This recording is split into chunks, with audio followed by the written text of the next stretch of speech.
Salut à toi internaute, j'espère que tu es confortablement installé derrière ton écran, que Red a sorti un smartphone holographique. Red vient de nous annoncer la sortie en début 2018 de son tout premier smartphone, l'Hydrogen One. Alors c'est quoi la nouveauté, vous allez me dire? Eh bien il y a un écran holographique.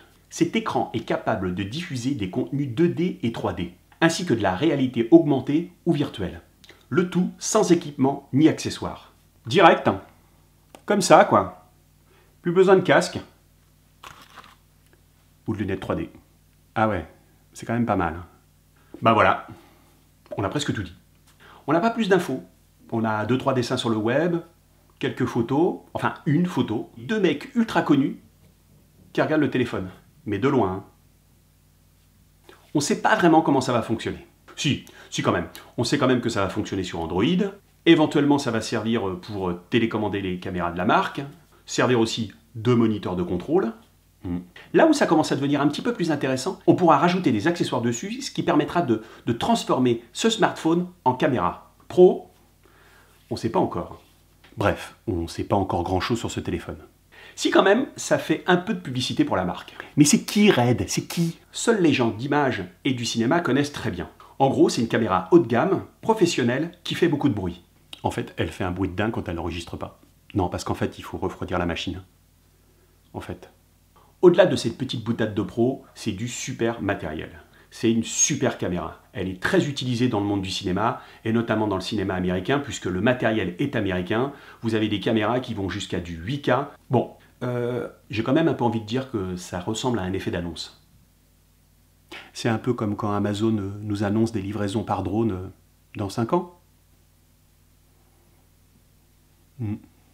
Alors est-ce que tout ça, ce serait pas un effet d'annonce? Juste pour buzzer sur le net.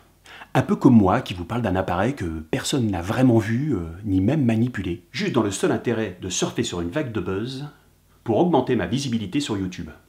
Oh. Un petit peu. Il n'empêche que Red nous a quand même dévoilé qu'il travaillait sur le format vidéo H4V, H4V. A priori, plus besoin de lunettes ou de casque. Direct, sur l'écran. Il travaille même sur un canal de diffusion ou une chaîne de diffusion holographique. Et en parallèle, il développe le H30. C'est une sorte de son cinéma 5 points, mais cette fois-ci uniquement en stéréo. Waouh! Finalement, ça m'a l'air assez sérieux cette histoire. Mine de rien, c'est quand même 1595 $ hors taxe en pré-vente. On ne sait pas ce qu'on achète. Alors est-ce qu'on doit préacheter cet appareil? Je sais pas. Hein. Surtout qu'on connaît rien de l'appareil. Hein. On sait vaguement des choses, mais on ne sait rien. Perso, tant que je sais pas, je dépense pas. Non, mais il n'y a que les geeks friqués qui vont dépenser de l'argent pour ça.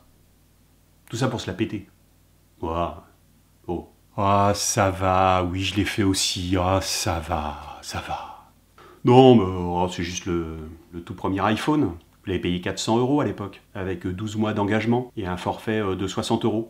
Oui, puis il fonctionnait en Edge aussi. Il y avait déjà la 3G, mais le premier, il n'était pas 3G.